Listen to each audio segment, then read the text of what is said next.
नमस्कार, मैं रवि आसलीवाल। हमारा channel B for you news आपके लिए लेकर आता है हमेशा सकारात्मक खबरें, क्योंकि आज इस वक्त जैसे आप न्यूज चैनलों पर देखते हैं, उसके अलग हटके हम लोग आपके लिए ऐसी खबरें लेकर आते हैं या ऐसी जानकारी लेके आते हैं जिससे आप उससे भयभीत ना हो और उससे आपको कॉन्फिडेंस पैदा हो। तो जब कॉन्फिडेंस पैदा होने की बात आती है, तो आज हम बात करेंगे एक ऐसे विषय के बारे में। विषय है अपराध से संबंधित। अपराध से संबंधित विषय को सबसे पहले जब उसकी पहली सीढ़ी हम मानते हैं, तो पहली सीढ़ी अपराध की कैसे उस पर पुलिस, कैसे उस पर राज, कैसे उस पर हम लोग उसका निवारण कर सकते हैं। तो पहली सीढ़ी होती है एफआईआर। तो आज हम हमारे साथ बहुत बड़े वरिष्ठ वकील जो सुप्रीम कोर्ट में बैठते हैं, हमारे चैनल के लिए ये बहुत बड़ी उपलब्धि है कि उन्होंने हमें समय दिया है। तो हम ज्यादा बात नहीं करते, सारी बात आज उनसे ही करेंगे। आपको सुनकर इतना आनंद आएगा। तो अशोक अरोड़ा जी, आपका हमारे चैनल पर बहुत बहुत धन्यवाद सर।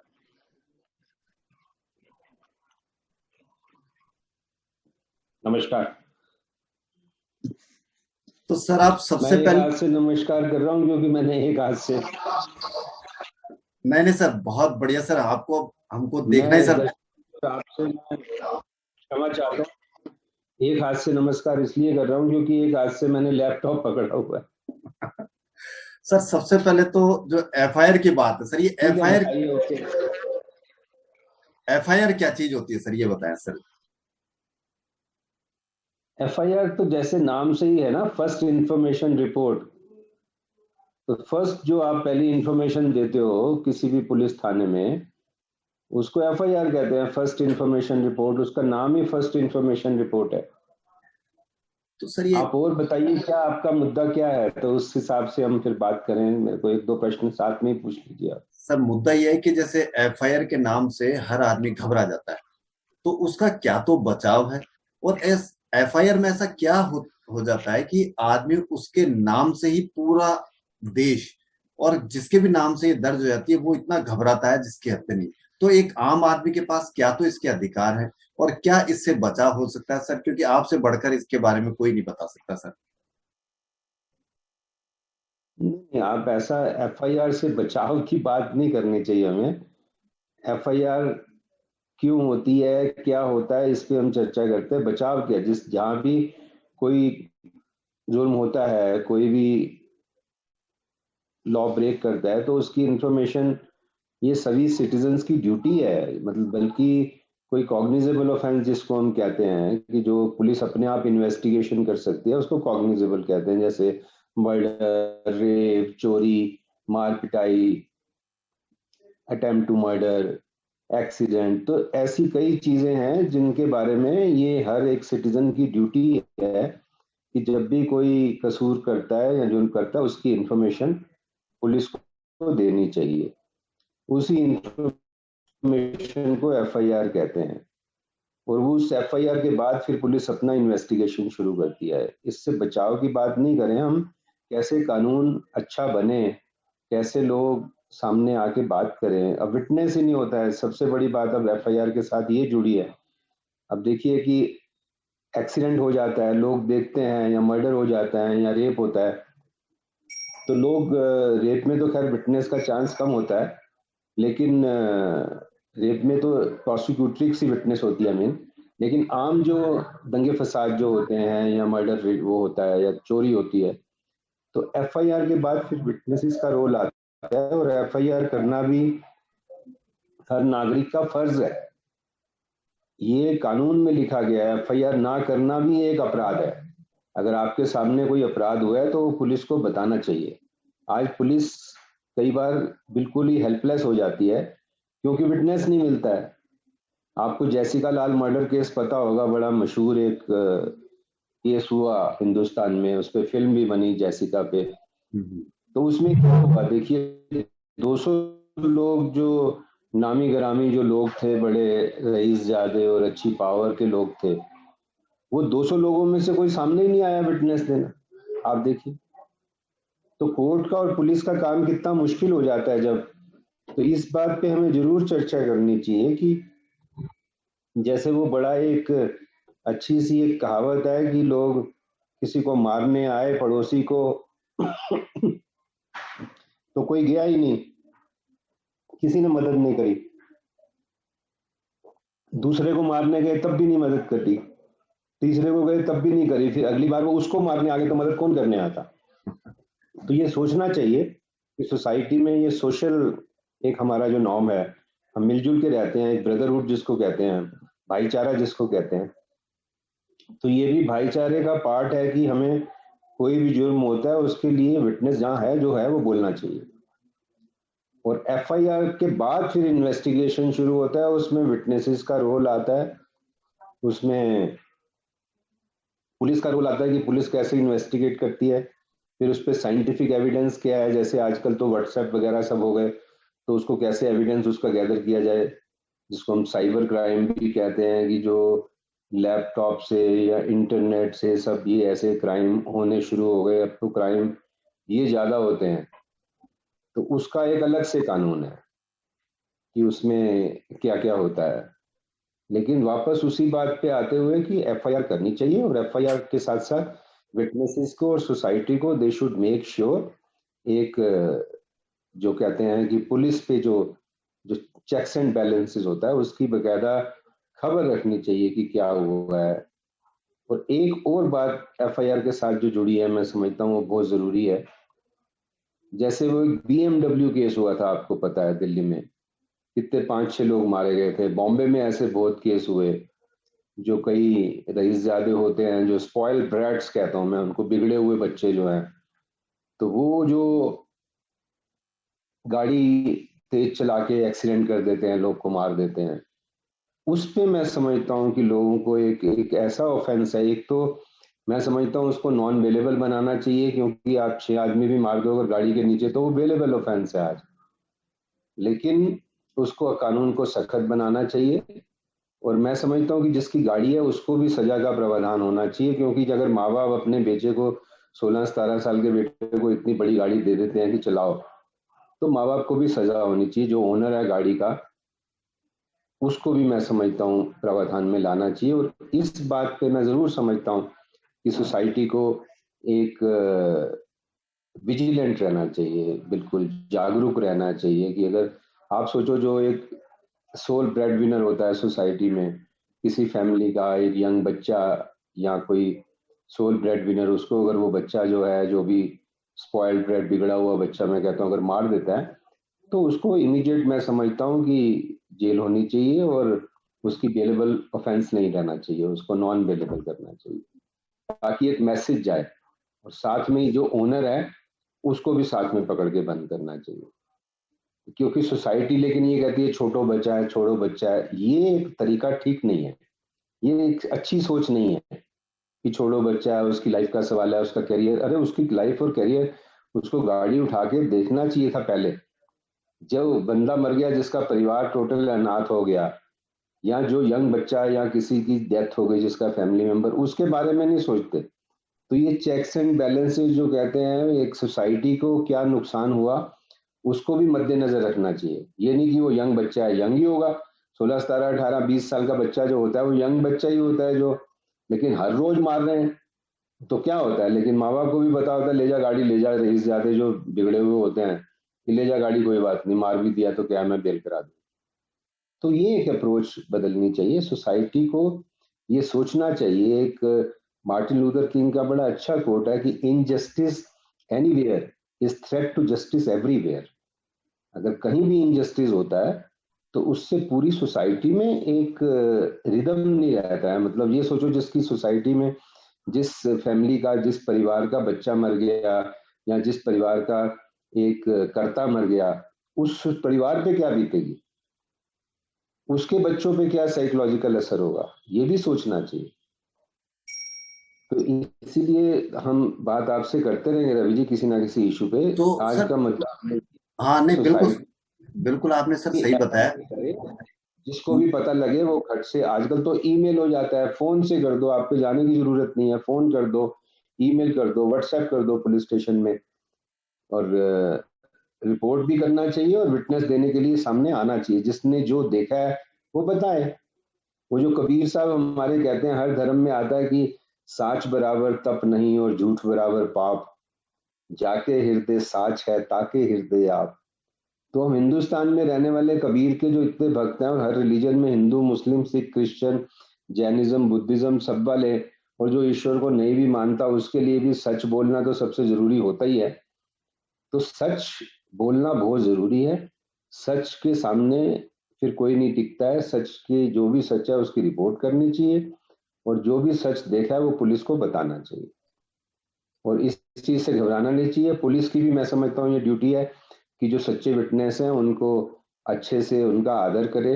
ये नहीं कि उनके चार चार चक्कर लगवाए, उनको सिक्योरिटी दे, बकायदा बताए कि चिंता मत करो, कोई ऐसी बात नहीं है, आपको कुछ नहीं होगा, हम आपको सिक्योरिटी देंगे। तो ये पुलिस का भी रोल है। कई बार जो गुंडे लोग होते हैं वो विटनेसेस को डराते हैं, और आम आदमी सोचता है कि इसके खिलाफ मैंने बोला तो मेरा पता नहीं क्या होगा। तो पुलिस का भी ये रोल इसमें बहुत जरूरी है। पुलिस को चाहिए कि खासकर सीरियस ऑफेंसेस में, एक वो 160 उसका स्टेटमेंट होता है जो पूरे कोर्ट के सामने जो बयान होता है मजिस्ट्रेट के, सीरियस केसेस में विटनेस को ले जाके उसका बयान कोर्ट के सामने करा देना चाहिए। उससे ये फायदा होगा कि अगर वो विटनेस को मार भी देगा तो वो बयान जो हो गया वो फिर भी उस बंदे को फांसी तक ले जा सकता है। तो ये कुछ ऐसी चीजें हैं जिसमें पुलिस और समाज को मिलकर मैं समझता हूँ काम करना चाहिए। और ऐसा हम देखिए, हम सत्यमेव जयते कहते हैं, कोर्ट में लिखा रहता है पीछे सत्यमेव जयते। हम जैसे हमने कबीर की बात की, हम कहते हैं, वो कहते हैं साच बराबर तप नहीं। लेकिन होता क्या है सोसाइटी में, देखिए एक क्राइम होता है, वो बंदा पुलिस के सामने अलग बयान देता है, प्रिंट मीडिया के पास अलग देता है, टीवी पे जाके कोई और बयान दे देता है, फिर कोर्ट में जाके कुछ और बोल देता है। तो वो ऐसी चीजों को चेक करने के लिए मैं समझता हूँ पुलिस को भी और सोसाइटी को भी, और ऐसे व्यक्ति का बिल्कुल बाइकआउट करना चाहिए। बाइकआउट सोसाइटी को भी करना चाहिए, और शेम द नेम जो मैं कहता हूँ, और कोर्ट्स को भी। जो सीरियस ऑफेंसेस में अगर कोई अपने बयान से मुकर जाता है तो एक सीरियस ऑफेंस है, ये 7 साल की कैद है अगर कोई गलत बयानी करता है कोर्ट में। तो इस चीज की मैं समझता हूँ समाज को, आप जैसे, आप बहुत अच्छा काम कर रहे हैं, मैं आपको मुबारक देता हूँ कि आप जैसे जो टीवी चैनल हैं जो पब्लिक के लिए कुछ ना कुछ अच्छा लाते रहते हैं, तो उनको ये बात चाहिए कि समाज को बताएं। एक तो आपका धर्म है सच बोलना, और दूसरा अगर नहीं बोलोगे तो आपको 7 साल की कैद हो सकती है, ये समझ लेना। और कोर्ट को भी चाहिए ये बात विटनेस को कहना कि भैया देखो, अगर गलत बोलोगे तो 7 साल की कैद हो जाएगी। और सीरियस केसेस में, कुछ हर एक केस में तो आप मुकदमा नहीं चला सकते गलत बयानी पे, क्योंकि पहले इतने करोड़ मुकदमे हैं और वो डबल हो जाएंगे। लेकिन कुछ केसेस में समाज को एक मैसेज देने के लिए मैं समझता हूँ, याद बहुत अच्छी बात रवि जी आपने मेरे को याद करा दी, कि इसका सबसे महत्वपूर्ण पहलू ये है कि जो लोग अखबार के पास, टीवी के पास, पुलिस के पास, कोर्ट के पास अलग अलग बयान करते हैं, ऐसे लोगों को पकड़ के उनको बंद करना चाहिए, उन पे केस चलाने चाहिए, और कुछ केसेस में मैक्सिमम सजा देनी चाहिए कि अगर वो झूठ बोलते हैं, टेम्पल ऑफ जस्टिस जिसको हम कहते हैं कोर्ट को। तो इसको आप अपने माध्यम से भी बताइए कि पहली बात, फर्ज आपका सच बोलिए, और नहीं सच बोलने तो उसको उस पर मुकदमा चलाया जाए, ऐसा मेरा सोचना है। बाकी हम बात करते रहेंगे, लेकिन आप अगर आप बात करते हैं क्राइम को, आप, मेरे को अच्छा लगा आपसे मिलके बात करके कि आप ऐसा सोचते हैं कि क्राइम कैसे रोका जाए। तो क्राइम रोकने का सबसे अच्छा तरीका जो है, क्रिमिनोलॉजी का मैं स्टूडेंट रहा हूँ, पिछले 42 साल से लॉ पढ़ाता भी हूँ, पढ़ता भी हूँ। लेकिन सिर्फ सजा देना एक सरकार का या समाज का फर्ज नहीं है। सजा तो तब देंगे जब ऑफेंस होगा। समाज का पहला फर्ज ये है कि ऐसा माहौल बनाए कि जिसमें बच्चे जो हैं वो खुशनुमा काम करें, बच्चे अच्छा काम करें, क्राइम कम हो। एल्बर्ट आइंस्टीन का बड़ा अच्छा कोट है कि intellectual will give you the solution but genius would tell you how to prevent it. तो क्रिमिनोलॉजी का ये जो सबसे बड़ा रोल है कि कैसे क्राइम को रोका जाए, पूरा एफर्ट समाज का इस तरफ होना चाहिए कि क्राइम को रोका जाए। और उसको रोकने का सबसे एक बड़ा तरीका यह है कि माँ बाप अपने बच्चों को ऐसी वैल्यूज दें, उनको बताएं कि भैया तुम्हारी घर में माँ भी है, बहन भी है, बेटी भी है, तो जरा किसी भी महिला के बारे में जब सोचते हो या बाहर कुछ ऐसी बात करते हो, ये सोच के करना कि अगर आपकी बहन को, आपकी माँ को कोई ऐसा करे तो कैसा लगेगा। तो ये शिक्षा दी नहीं जाती, ये शिक्षा दी नहीं जाती। इतने क्राइम होते हैं, क्राइम अगेंस्ट वीमेन, क्यों होते हैं? मतलब हर बच्चे की, मैं समझता हूँ जो भी वो लड़का क्राइम करता है अगेंस्ट वीमेन, रेप या जो भी छेड़ाछाड़ी, तो बेटी या बहू हो या ना हो, माँ तो होती है ना सबकी। इसका मतलब माँ क्यों नहीं बताती? पैदा होते ही उसको, बच्चे को कुछ सालों में क्यों नहीं बताते कि बेटे ये हमारे संविधान में लिखा है, औरतों का सम्मान करना हमारे संविधान में लिखा है, हर हर धर्म में लिखा है। गुरु नानक देव जी ने जैसे कहा कि जिस परिशिष्ट समाज में औरत की इज्जत नहीं होती, वो समाज टिकता नहीं है। फिर ऐसा सभी धर्मों में कहा गया है कि इज्जत करना। तो ये सिंपल सी बात रवि जी, मैं अच्छा लगा कि मैं बार बार ये कह रहा हूँ कि आप इस बारे में सोच रहे हैं। ये आपके माध्यम से मैं सभी माओं को ये पूछना चाहता हूँ कि आप अपने बेटे को ये बात क्यों नहीं बताते हैं? हर माँ अपने बच्चे को बताए कि बेटे तेरी माँ भी है, बहन भी है, माँ तो है ही ना। तेरी माँ के साथ कोई छेड़खानी करे तो कैसा लगेगा? तो बच्चों को जगाना, और दूसरा उनको व्यस्त रखना अच्छे कामों में। क्राइम ऐसे रुकता है। वो एक बड़ा अच्छा शेर है, ना करते शोर शराबा तो और क्या करते, हमारे शहर में कोई और काम काज भी हो। तो अगर घर में कोई और काम काज नहीं होगा तो बच्चा क्राइम करेगा। उसको फुटबॉल, उसको क्रिकेट, जो उसको गेम अच्छा लगता है, दौड़ लगाने में क्या है, कोई आपको कुछ नहीं चाहिए, रेस लगाओ ना मैदान में। फुटबॉल की कोई कोई महंगी आती नहीं है, एक फुटबॉल से कितने सैकड़ों बच्चे खेल सकते हैं। फुटबॉल खेलें, दौड़ लगाएं। फुटबॉल दौड़ खेलेंगे तो बच्चा घर आके थका हुआ आएगा, माँ से खाना भी मांगेगा और अच्छी नींद भी लेगा। फिर वो व्हाट्सएप और एसएमएस पे नहीं जाएगा। आज बच्चे बाहर निकलते ही नहीं है, वो व्हाट्सएप और एसएमएस और फेसबुक में बिजी हैं। तो this is connected with crime. जो बच्चा खेल के आएगा, आप देखो जितने स्पोर्ट्स पर्सन होते हैं वो कम ऑफेंस करते हैं, क्योंकि वो बच्चा इतना थक जाता है खेल के कि उसको फुर्सत ही नहीं होती कि क्राइम का सोचने की। उसका एक पैशन डेवलप हो जाता है, जो फुटबॉल खेलता है, टेनिस खेलता है, बैडमिंटन खेलता है, जो भी, उसको हर बच्चे को उसके पसंद की गेम खेलने दें। लेकिन उसकी फिटनेस बढ़ाने के लिए जब तक कोई गेम नहीं खेलता, दौड़ तो लगवाएं, सैर करवाएं। तो उससे जो आज ये कोविड भी जो सब हो रहा है, क्या हो रहा है, लंग्स की जो प्रॉब्लम हो रही है, तो बच्चा दौड़ लगाएगा, सैर करेगा, उसके लंग्स अच्छे से फंक्शन करेंगे। तो ऐसा मैं समझता हूँ रवि जी, हम मिलते रहेंगे, थोड़ा सा समाज में हम ये मैसेज दें कि बच्चों को पॉजिटिव, क्रिएटिव, प्रोडक्टिव एक्टिविटीज में बिजी रखें, स्पोर्ट्स में, कल्चर में, थिएटर में, पेंटिंग में, कुछ भी करे बच्चा, लेकिन व्हाट्सएप और फोन और इंस्ट्रूमेंट से दूर जितना ज्यादा। थोड़ा बहुत कोई हर्ज नहीं है, क्योंकि इसका अच्छा इस्तेमाल हो सकता है कि यूट्यूब पे इतनी सारी इन्फॉर्मेशन है, इंटरनेट पे इतनी अच्छी इन्फॉर्मेशन है, लेकिन उसका एक बैलेंस रखना माँ बाप को। बिल्कुल बंद करोगे तो बच्चा रिवॉल्ट करेगा, उसको कहिए ठीक है देखो, थोड़ी देर टीवी देखो, थोड़ी देर व्हाट्सएप या फेसबुक जो भी, लेकिन अब की फिजिकल एक्टिविटी है उसको बच्चे, और बड़े भी, खाली बच्चे भी, तो उससे मैं समझता हूँ जितना समाज में हम क्रिएटिव, प्रोडक्टिव लिटरेचर की बातें बढ़ाएंगे उतना क्राइम कम होगा। आप सर मेरा ईमेल विशद कर सकते हैं, मतलब फोन भी कर सकते हैं लोग, लेकिन पहले ईमेल कर दें तो ज्यादा अच्छा। मेरा ईमेल बहुत सिंपल है, जो मेरा नाम है अशोक अरोड़ा, अशोक अरोड़ा 2310 @gmail.com। ये आप अपना स्क्रॉल कर सकते हैं, या अपने दर्शकों को जब मेरा नाम या वो लिखेंगे उस पर, तो उसके साथ ईमेल लिख दीजिए। हमारा एक एसोसिएशन है, हमारी सुप्रीम कोर्ट लॉयर्स कॉन्फ्रेंस, उस पर हम काफी फ्री लीगल एड काम करते हैं, बच्चों को पढ़ाने का काम करते हैं, पेरेंट्स की ट्रेनिंग, पेरेंटिंग, बच्चे को कैसे एक अच्छा इंसान बनाना है, ये हर पेरेंट को आना चाहिए, लेकिन आता नहीं है क्योंकि पेरेंट्स भी पढ़ते नहीं है। पेरेंटिंग एक अलग चीज है। इंजीनियर, डॉक्टर, वकील, जज बन जाता है बंदा, लेकिन अच्छा माँ बाप नहीं बनते, उससे गड़बड़ होती है। तो पेरेंटिंग पे ट्रेनिंग करनी चाहिए, हम उस पर भी ट्रेनिंग करते हैं। कुछ मेरी यूट्यूब पे टॉक्स भी हैं, पेरेंटिंग पे भी हैं, टीचर्स के लिए भी हैं, स्टूडेंट्स के लिए भी हैं। खाली मेरा नाम ही अशोक अरोड़ा अगर टाइप करते हैं तो काफी सारी आ जाती हैं। और किसी को भी किस टाइप की समस्या हो, आप अपने दर्शकों को बता सकते हैं, और हमें मेरे को ईमेल कर सकते हैं। कोई जहां भी हमें लगेगा हम सहयोग कर सकते हैं।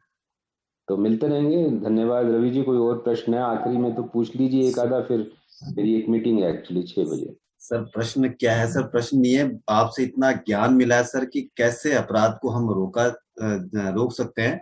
और सर ने बिल्कुल सही बताया कि आज माँ बाप बनना कठिन होता जा रहा है, इंजीनियर डॉक्टर बनना आसान होता जा रहा है। हर माँ बाप जब सुबह अपने ऑफिस जाने से पहले जब न्यूज़पेपर वगैरह देखता है तो उसमें वो दुष्कर्म, बलात्कार, हत्या, ये ऐसे अपराध देखता हुआ वो निकलता है। और जैसे ही वो ऑफिस जाता है उन सब बातों को भूल जाता है, और फिर शाम को जब घर आता है तो फिर ऑफिस की बातें और इस तरह से डिस्कस करता है। लेकिन कभी वो अपने बच्चों को नहीं बताता कि तुम्हारी भी माँ है, तुम्हारी भी बहन है, या ऐसा किसी हमारी महिलाओं के साथ भी ऐसा हो सकता है। तो बातें बहुत है सर के साथ करने के लिए, लेकिन सर के पास और थोड़ा समय कम है, लेकिन हम आगे भी सर से समय लेंगे। और हम इसी के साथ सर से आज इतना ही समय लेंगे। तो सर ने जैसे मीटिंग के लिए बोला, तो हम चाहेंगे कि सर आगे भी हमको ऐसा समय दें और ऐसी शानदार बातें। एक तो इनकी कबीर की शायरियां, कबीर के जो दोहे हैं, वो सुनने में इतना आनंद आता है कि मैंने कबीर के दोहा देख के सर से ये टाइम लिया है यूट्यूब पे देख करके सर को। तो मैं आश्चर्यचकित हो गया कि क्या शानदार तरीके से सर समझाते हैं। तो मैं इसी के साथ सर को मतलब आज बहुत बहुत धन्यवाद देना चाहूंगा, और उम्मीद करूंगा कि सर हमें आगे भी समय देंगे। तो इसके लिए हम सर से बहुत बहुत इच्छा तो नहीं हो रही विदा होने की, लेकिन मजबूरी सर की भी और कोई हमारी बात भी। नहीं, मुसाफिर है, हम भी मुसाफिर हो, तुम भी, किसी मोड़ पे फिर मुलाकात होगी, ऐसी बात नहीं है। जल्दी मिलेंगे छोटे से ब्रेक के बाद, मिलते रहेंगे। आप अच्छा काम कर रहे हैं, मैं आपको बहुत बहुत मुबारक दे रहा हूँ। धन्यवाद। सर बहुत बहुत धन्यवाद, सर बहुत बहुत धन्यवाद। नमस्कार।